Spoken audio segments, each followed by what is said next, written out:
తాకట్టులో ఉన్న బంగారాన్ని విడిపించి ఆ రోజు ఆన్లైన్ రేటుకే మేము కొంటాం. Sharma gold company. Hi hello welcome to Suman TV. నేను మీ రోషన్. సో ఆంధ్రప్రదేశ్లో నరాలు తిరిగే ఉత్కంఠకి తెరపడిందని చెప్పుకోవచ్చు.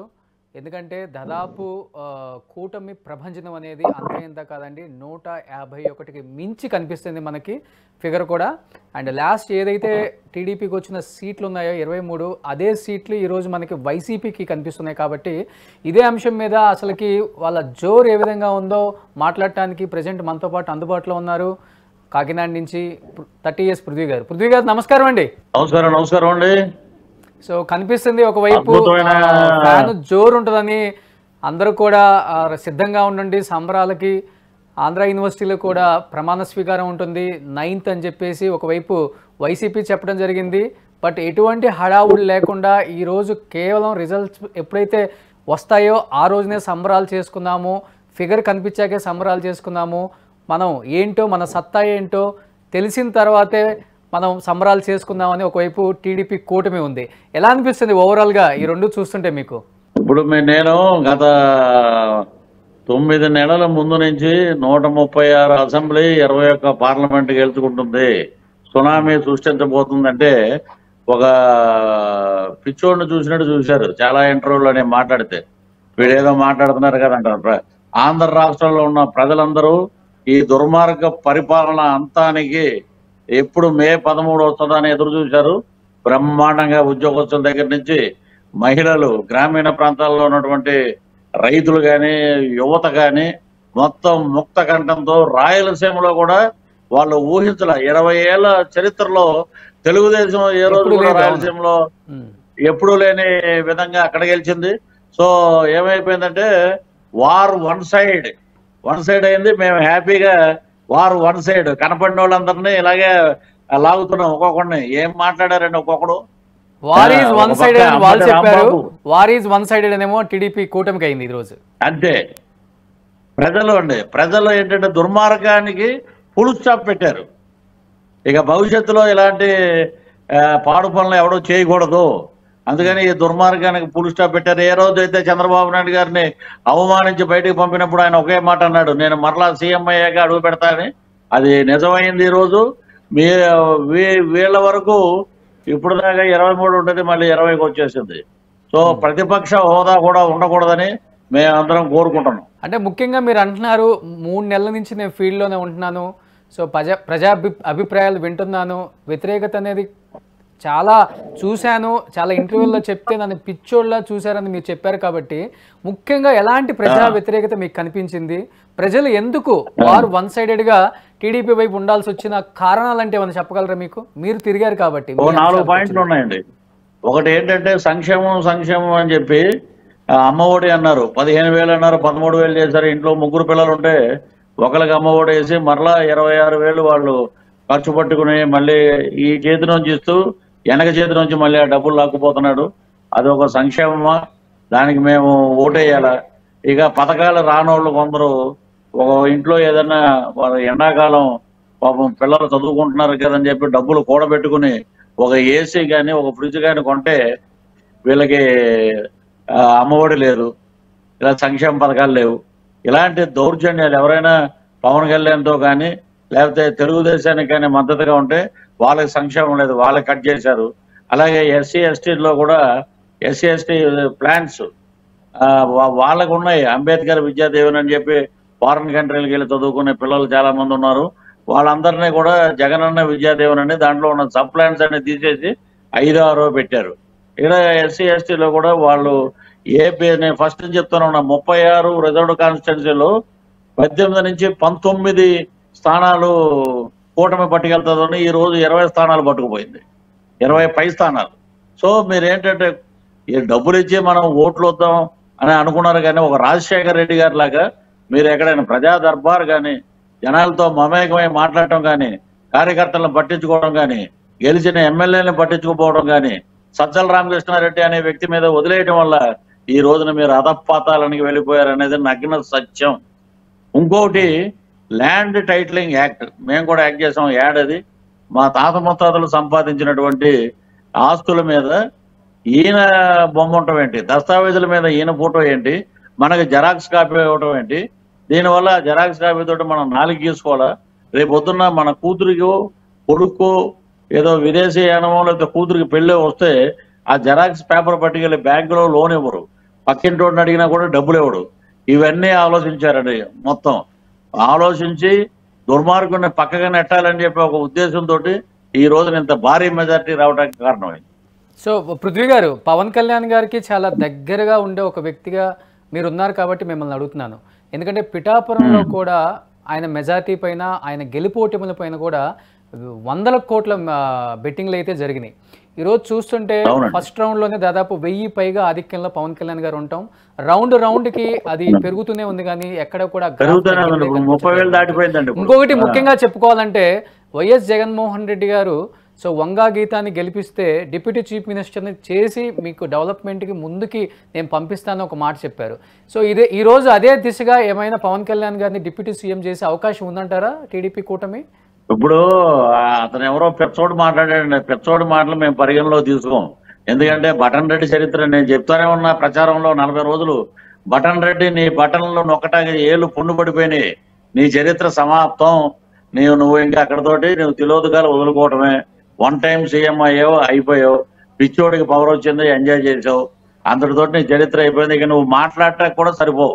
ఎందుకంటే మామూలుగా ఒకటి పిఠాపురంలో వంగా గీత గారు గెలిస్తే డిప్యూటీ సీఎం చేస్తానన్న పెద్ద మనిషి, మరి పవన్ కళ్యాణ్ మీద గ్రంథి శ్రీనివాస్ గెలిస్తే డిప్యూటీ సీఎం ఎందుకు చేయలేదు? అలాగే తిప్పల నాగిరెడ్డి గాజువాగా ఆయన గెలిచాడు కదా, ఆయనకి ఎందుకు చేయలే? ఇవన్నీ ఏంటంటే ఈ మాటలకి జనాలు మాయలో పడే నీ టక్కు టమార గజకర్ణ గోకర్ణ విద్యలన్నిటికీ ఫుల్ స్టాప్. 2020లో నేను ప్రెస్ మీట్ పెట్టి ఒకటే చెప్పాను, ఈ చరిత్రకు రానున్న 3 రోజుల్లో 4 రోజుల్లో చరిత్ర సమాప్తం అవుద్ది అని చెప్పానండి. మీరు కార్యకర్తల్ని విస్మరించారు, మొత్తం ఎమ్మెల్యేలను విస్మరించారు. మీరు ఏదో డబ్బులు ఏదో వస్తున్నాయి, డబ్బులు ఇస్తున్నాం, డబ్బులు ఎవరికి ఇస్తున్నారు మీరు? ఇవన్నీ తిరుగుబాటుగా వచ్చినాయి. మొత్తం మాట్లాడే బూతులు మంత్రులు. కొడాల నాని గారు ఆ ఓటమిని అంగీకరించి దొబ్బేశాడు బయటికి కౌంటింగ్ రూమ్ నుంచి. రోజా గారు నిన్న వచ్చేసి తిరుమలలో అయ్యో అని అక్కడికి వచ్చి వెంకటేశ్వర స్వామి మా కూటమి 175 ఎక్కడి నుంచి వస్తాయి? 175 మీ కళలో ఉన్నాయా? 175. అతను ఒకడు ఆ జంకల మంత్రి అంబటి రాంబాబు అదేమైంది? జోగి రమేష్ దేమైంది? బూతుల మంత్రులందరూ ఇంకా మీ చరిత్రలో మళ్ళీ మీరు గెలవటం లేదు. ఇదే అయిపోయింది, ఎంజాయ్ చేశారు, అయిపోయింది. ఇక నోరు మూసుకు కూర్చోండి. అటు ఎనలిస్టులు కూడా ఆ కేఎస్ ప్రసాద్ అన్నవాడు ఒకడు, తెలకపల్లి రవి అన్నవాడు, ఆరా మస్తాన్ అన్నవాడు ఒకడు, ఇష్టం వచ్చినట్లు ఉన్నటువంటి ఎన్టీవీ కానీ TV9 కానీ ఇంకోటి కానీ ఉన్న ఛానల్స్ అందరూ కొనేసి ఏకపక్షంగా వచ్చేస్తున్నాడు జగన్మోహన్ రెడ్డి. 9 ప్రమాణ స్వీకారం చేసేస్తున్నాం, మీరు అందరూ వచ్చేసేయండి, అందరూ కడుక్కోండి, తయారవ్వండి, బట్టలు వేసుకోండి. సజ్జల రామకృష్ణారెడ్డి గారు చెప్తారు ఎక్కడికి రావాలి? ప్రమాణ స్వీకారం లేకపోతే అమరావతిలో ఉంటుందా పృథ్వీ గారు? మేము అమరావతిలో పెడతామండి. రాష్ట్ర రాజధాని అమరావతి. అమరావతిని విస్మరించి రైతులు మహిళల కన్నె సముద్రంలో కొట్టుకుపోయారు. మీరందరూ చెల్లెల్ని గౌరవించలేదు. సొంత బాబాయిని గొడ్డలు నమ్ముకున్నావు. నువ్వు గొడ్డలు నమ్ముకుంటే నీ జీవితం అధపాతాళం, నీ చరిత్ర సమాప్తం అయిపోయింది. ఇంకా ఎన్నిసార్లు చెప్పాలండి మేము? అంటే మొదటి వరకు మాట్లాడారు. అందరూ కూడా సింగిల్ లార్జెస్ట్ పార్టీగా దాదాపు 151 సీట్లు సాధించిన ఏకైక పార్టీ వైఎస్ఆర్సీపీకి ఆంధ్రప్రదేశ్లోనే నిలిచిపోతుందన్నారు. కానీ ఈ రోజు చూస్తుంటే మనకి ఒకవైపున అప్డేట్స్ చూస్తుంటే ఆ 151ని కూడా క్రాస్ చేసి టీడీపీ కూటమి అనేది ముందుకి దూసుకుపోతుంది. ఈ ఫిగర్ ఎంతవరకు వచ్చి ఆగే అవకాశం ఉందంటారు? ఇప్పుడు 155, 160 వరకు కూడా వెళ్ళిపోవచ్చండి. అంబటి రాంబాబు అన్నాడు ఒక మాట, సైకిలు గాజు గ్లాసులో ఆయిల్ వేసి రేపొద్దున చంద్రబాబు గారు సైకిల్ని తుడుచుకోవాలి పవన్ కళ్యాణ్ చంద్రబాబు గారు అంటే, ఒరే పెచ్చోడా, మేము బ్యాంకాంగ్ షూటింగ్ వెళ్ళినప్పుడు డబుల్ సైకిల్ ఉంటుంది, ఇద్దరు తొక్కొచ్చు. ఒకళ్ళు తొక్కుతా ఉంటే ఇంకొకళ్ళు గాజు గ్లాసులో టీ తాగుతూ ఎంజాయ్ చేస్తూ అలా దూసుకుపోయిందిరా మా సైకిల్. పిచ్చమండా కూడా ఒకళ్ళారు. ఇంకైనా మారంటారా మీరు? ఇంకా మీ బతుకుల్లో మిమ్మల్ని చూడటమే మాకు అసహ్యం. అంబటి రాంబాబు అన్న వాడిని అల్లుడే చండాలంగా తిట్టాడు. ఈ ముద్రగడ్డకి మేము తిరుపతి ప్రచారం అప్పుడు పేరు మార్చాం, పవిత్రమైన స్థలం అని ముందుగానే. ఇప్పుడు ఈ రోజు ముద్రగడ్డ రెడ్డి అతను ఏది లేనిపోని ఇవన్నీ ప్రగల్భాలు పలికి ఇక్కడ 100 కోట్లు డంప్ చేసి పిఠాపురంలో ఒక అల్లకల్లోలను సృష్టిద్దామని చెప్పి ఒక ఎమ్మెల్యే ఏమో పిన్నెల్లి రామకృష్ణారెడ్డి వెళ్ళి ఈవీఎంలు పగలగొడతాడా, ఆయన ఒకడేమో వెళ్ళిపోయి తెనాల్లో ఓటర్ని చెంపదెబ్బ కొడతాడా. ఇదే మీ అహంకారం. వైనాట్ 175 అన్నారు కదా, వైనాట్ 22. దీనికి సమాధానం చెప్పమనండి ఎవరినైనా. సో ఇదే పార్టీలో ఒకప్పుడు పదవి కూడా మీకు ఇచ్చారు, బట్ అది కుదరక మీరు ఆ పార్టీ నుంచి బయటకు వచ్చి ఇంకొక పార్టీకి ఈ ముందర కష్టపడ్డారు కాబట్టి రేపు రోజున ఎక్స్పెక్ట్ చేయొచ్చా మిమ్మల్ని కూడా ఒక మంచి పదవిలో? ఏమండి, ఒకవేళ చంద్రబాబు నాయుడు గారు నన్ను నామినేట్ చేసి ఎంపీగా పంపొచ్చు, లేదా పవన్ కళ్యాణ్ గారు ఎమ్మెల్సీ అవ్వచ్చు, లేకపోతే నా కోరిక లేకపోతే నా ఎస్పీబీసీ చైర్మన్ గా నేను వెళ్ళొచ్చు. ఒక్కొక్కడికి తాట తీస్తాం. మా డైరీ రెడీగా ఉంది లోకేష్ బాబు దగ్గర, రెడ్ డైరీ. దాంట్లో చూపిస్తాం ఏంటి మా తడాక అనేది. మీరేనా ఎవరి పేర్లు మాట్లాడారండి మీ నోట్లతోటి? రోజా ఎలా మాట్లాడింది? 20,000 ఓట్లతోటి ఓడిపోతుంది, 20,000 పై చెలుగుతోటి. ఎన్ని మాటలు మాట్లాడింది? సో లాస్ట్ అండ్ ఫైనల్ గా ఏం చెప్తున్నారు అంటే ఈ ఫిగర్ ఏ మేరకు వచ్చే అవకాశం ఉంది? పవన్ కళ్యాణ్ గారు డిప్యూటీ సీఎం అయ్యే అవకాశాలు ఉన్నాయంటారా? ఒకటేనండి, పవన్ కళ్యాణ్ గారు పదవి ఆశించినటువంటి నాయకుడు, పేద ప్రజల కోసం పోరాడే వ్యక్తి, పేద ప్రజల సంక్షేమం కోసం పాటుపడే వ్యక్తి. కాబట్టి ఈ రోజు పవన్ కళ్యాణ్ అనే వ్యక్తి ఒక ఆంజనేయ స్వామి పవనంలోనే ఉంది, పవనం గాలి. ఆంజనేయ స్వామి వెళ్ళి లక్ష్మణుడు మూర్చపోతే ఒక సంజీవిని తెచ్చి రాజమండ్రి సెంట్రల్ జైల్లో ఉన్న చంద్రబాబు గారి దగ్గర పెడితే ఈ రోజు టీడీపీ మొత్తం కూటమంతా అదిరిపోయేటట్టు ముందుకెళ్ళింది. సంజీవిని అంటే పవన్ కళ్యాణ్, పేద ప్రజల దైవం అంటే పవన్ కళ్యాణ్. పవన్ కళ్యాణ్ మించిన లీడర్ గాని నాయకుడు గాని ఎవరు ఉండరు. అసలు ఆయన వార్డు మెంబర్ కూడా కాదు మొన్నటి వరకు.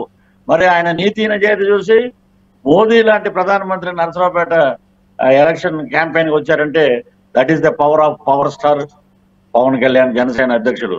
ఇప్పుడు ఏంటంటే మేము గర్వంగా చెప్పుకుంటాం మీరు ఎవరు తాలూకు అంటే పిఠాపురం ఎమ్మెల్యే గారు తాలూకు అని చెప్తాం. సో ఏం చెప్పాలనుకుంటున్నారు? ఇంత ఘన విజయం అందించిన ఆంధ్రప్రదేశ్ రాష్ట్ర ప్రజలకు ఏం చెప్పాలనుకుంటున్నారు మీ సైడ్ నుంచి? రాష్ట్ర ప్రజలందరికీ నమస్కారం అండి. మంచి నాయకులు వచ్చారు. 2 సింహాలు, పదం సింహాలు అసెంబ్లీలో అడుగు పెడుతున్నాయి. గ్రామ సింహాలందరినీ, ఊరకొక్కలందరినీ పారదోలేరు మొత్తం మీరందరూ. కాబట్టి మీకు అందరికీ మరొకసారి కృతజ్ఞతలు. అద్భుతమైన పరిపాలన. ఏమాత్రం తేడా వచ్చినా కూడా పేద ప్రజలకు అన్యాయం జరిగితే మా నాయకుడు అసెంబ్లీలోనే కింద కూర్చుని పోరాడతాడండి. అందుకనే ప్రజలు ఎంచుకున్నారు. ఈ రోజున చంద్రబాబు గారు కానీ పవన్ కళ్యాణ్ కానీ 2 టైగర్స్ అసెంబ్లీలోకి వస్తున్నాయి. చెడు కూడా ఆడతారు. అద్భుతమైన ప్రజారాజ్యం, రామరాజ్యం, అద్భుతమైన పరిపాలన. పేదవాడికి కంబైన్డ్ మేనిఫెస్టోలో ఏమున్నాయో అవన్నీ అమలుపరుస్తారు. పేదవాడి కోసమే పవన్ కళ్యాణ్ పుట్టాడు, సంక్షేమం కోసమే చంద్రబాబు నాయుడు పుట్టాడు. ఎందుకు పనికిరాడు లోకేష్ అన్నారు. ఈ రోజున లోకేష్ నిప్పై కూర్చున్నాడు, మిమ్మల్ని కాల్చి వదిలిపెట్టాడు. అదేంటి ద పవర్ ఆఫ్ కూటమి. So anyhow thank you Prithvi గారు. చాలా బిజీగా ఉన్నారు అండ్ మీరు కూడా ఆంధ్రప్రదేశ్లోనే ఉన్నారు. ఓట్ల లెక్కింపుల్లో చాలా ఉత్కంఠగా అందరూ ఎదురు చూస్తున్న ఈవీఎంలు ఎప్పుడెప్పుడా ఎవరి భవితవ్యం ఎలా ఉంటుందో అనే దాని మీద అందరూ టీవీలకు అత్తకపోయి ఉన్నారు. కానీ మీరు మాత్రం ఇవన్నీ కాదు, ఆంధ్రప్రదేశ్లో ఘన విజయాన్ని నేను ఎంజాయ్ చేయాలి అక్కడున్న కార్యకర్తలతో అని చెప్పేసి ఆంధ్రప్రదేశ్లో ఉన్నారు. కాబట్టి ఇంత బిజీలో కూడా లైవ్లోకి వచ్చినందుకు thank you so much Prithvi గారు. Once again thank you sir. జై కూటమి. థ్యాంక్ యూ అండి. సుమన్ టీవీలో మీ పర్సనల్ అండ్ బిజినెస్ ప్రమోషన్స్ కోసం కింది నెంబర్కి కాంటాక్ట్ చేయండి.